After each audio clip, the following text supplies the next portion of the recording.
All right, so today we're going to talk about how to use a directional control valve to control a cylinder on the pneumatic instrumentation module. So the first thing we want to do is we're going to connect our line to our supply line manifold, and we're going to connect that to our supply line for our directional control valve. Now this is a three-way directional control valve, and I'll go over how that works in just a second. Next thing we're going to do is we're going to take two cords, excuse me, one here,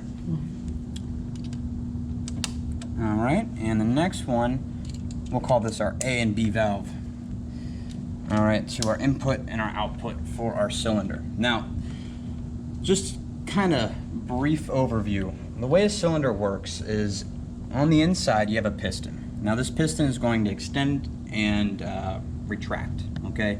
When it extends, you're going to have air pulled out of one side of the cylinder and pushed into the other side at the same time, which is going to allow it to extend, and vice versa for when it retracts.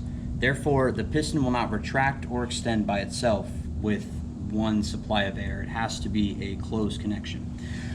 With this directional control valve, I want to go over a couple of things real quick as well.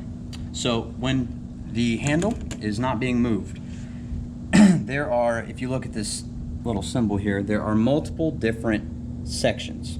When I press this up, it's going to allow air to move into that sections and into these supply lines in a certain manner, and when I go down, the same thing. But it'll change the direction based on which direction I press the lever. So just to show you how it works, we'll go ahead and fire everything up. We're going to set this to 40 psi, all right, and we will extend